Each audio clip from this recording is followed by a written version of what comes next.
It's joined up thinking, and thank the Association of Architects for what they've been doing to raise communities and design communities in this process. David Cleevely does not need much introduction to this audience, I think, but I'd just like to note that the word serial is usually applied to something negative, such as a serial murderer, a serial philanderer. In David's case, he is widely known as a serial entrepreneur. David. Well, follow that. Right.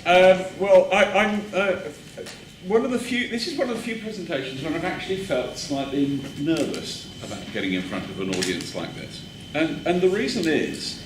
Firstly, we've had three great speakers first. I mean, Wendy, your sense of crisis, this point about speed, folly and ugliness that we see, as opposed to beauty, sustainability and public engagement, capturing it is absolutely right.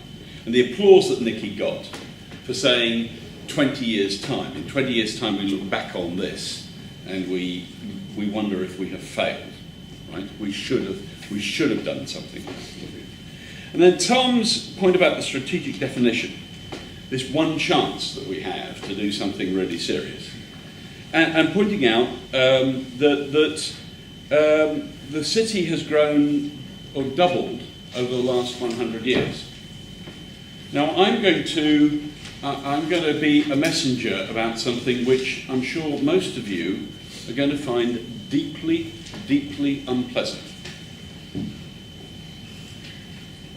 And I'm going to start with a lily pond. Now there is a standard description to get people, we are after all in a mathematical sciences faculty here, I'm going to do a bit of mathematics with you. There's a standard description or an example about the power of doubling. And it's the idea that over a month, 31 days in the case that I'm going to take, a lily pad doubles in size on a pond. Now, just to get this into perspective, for the first 2.5 weeks, a human observer would not see the lily pad, even though it was doubling in size every day. And it's only in the last few days, so by the time we get into we're into the fourth week, day 24, when the lily pad that is going to occupy the size of this room is less than the size of one of those tables. We are in a process of exponential growth. From business point of view, we deal with rates of return. Rates of return are exponential processes. That's what drives business, and that is what is driving Cambridge at the moment. And I want to give you some idea about the magnitude, because this is not doubling every 100 years anymore. This is doubling every 10 years. So what is actually happening in Cambridge? This is a graph from the Cambridge Cluster Map, sponsored by Cambridge Head, amongst many other things, many other people, which shows the growth in turnover in Cambridge, in the Greater Cambridge area that is, between 2011 and 2015. And you can see that that has been growing at an astonishing rate, as has employment. Nearly 200,000 people employed, whereas if you went back to 2011 it would be 150,000. No wonder Wendy speaks with such passion. But if you think that this that we're seeing at the moment is anything like what is going to come, we are making a tremendous mistake.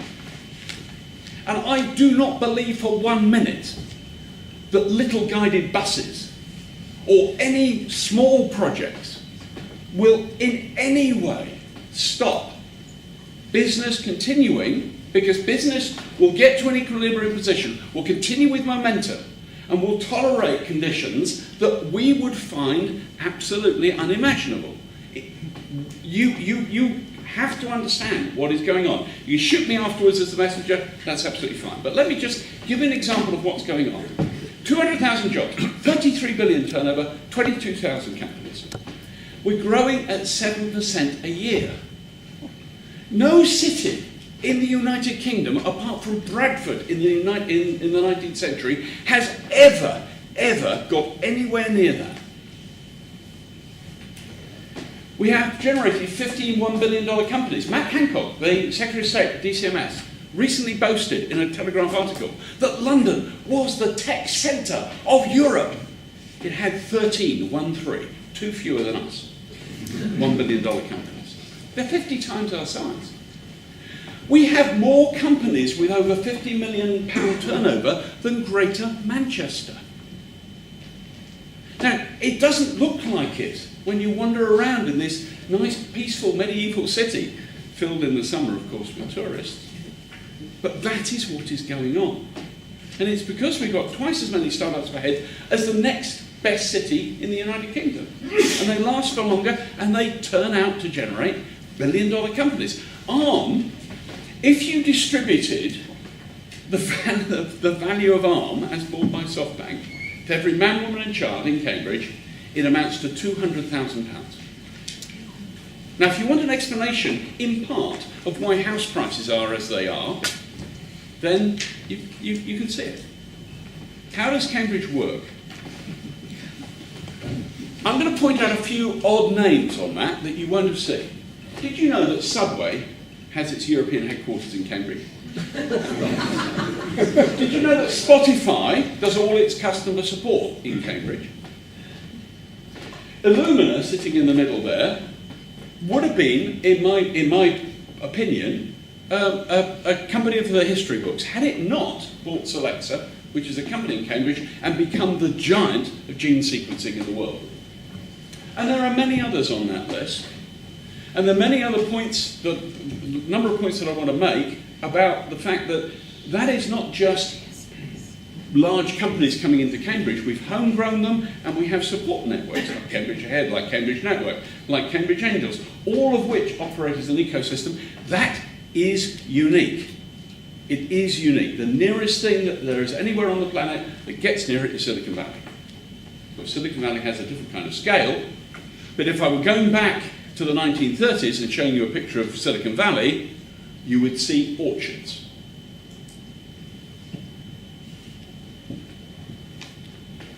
Now, I was asked to write a piece about Cambridge in 2065. So I took some of these numbers, and when I built a little spreadsheet about extrapolating these things, it frightened even me. So I toned it right down. I really toned it right down. I cut the growth rates by more than a factor of 2. I squashed some other things. I just couldn't believe what would happen over 50 years. And of course, that's right, because we can't sustain 7% growth per year like that. But these are the kinds of numbers that we're looking at. Population of 600,000. A working population of over 1 million people. If we get the infrastructure right, King's Cross is 30 minutes away, as I hope Oxford would only be about 40 or 50 minutes away. 100,000 people employed in the life sciences sector is entirely feasible. We could be easily one of the world's greatest, if not the world's greatest, centre for life sciences. But if we're going to do it, we need to do what Tom was talking about, which is to have a strategic definition of what is going on and understand the magnitude of what is coming down the railway at us. Well, I hope it's the railway. Because otherwise, it's this. And, I cycled across Cambridge a couple of times yesterday. It was a Raspberry Pi trustees board meeting. And I had to cycle out towards Gwyder Street and back again, and had to do a couple of other things like that. And I thought, who on earth gets in a car in Cambridge? Who? I mean, it's just ridiculous. But this is what if we are doubling every 10 years, this is what we face. So we need some planning. Now, a number of people think that I'm completely bonkers for thinking that underground tunnels are the way forward, right? And I don't know whether the nods there are for me being completely bonkers or because you think it's a good idea. But if we have anything like the growth rates that I am talking about from business, can anybody suggest another alternative? Because just looking at the numbers, if we spend £1 billion, £1.5 billion, let's just get that into perspective. It's 1/20th of the amount of money that somebody was prepared to pay for Arm Holdings, which is just one of the 15 companies that Cambridge has produced. It's small change. It's absolutely trivial amounts of money in the context of the size and the powerhouse that is Cambridge. It's nothing, absolutely nothing. And if we could extract a little bit of money out of tourists, we could get them to pay for at least half.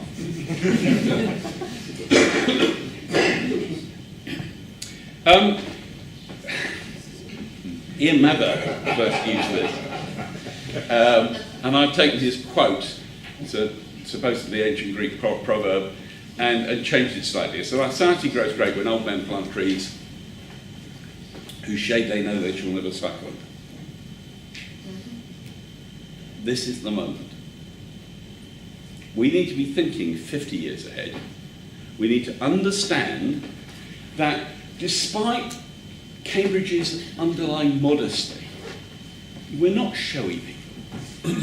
We don't go and crow about all our achievements, possibly to our detriment. But in this particular case, we have to understand that there is no city in Europe more successful than this place. But there will be no city in Europe who has thrown away more in 20 years if we don't seize this opportunity.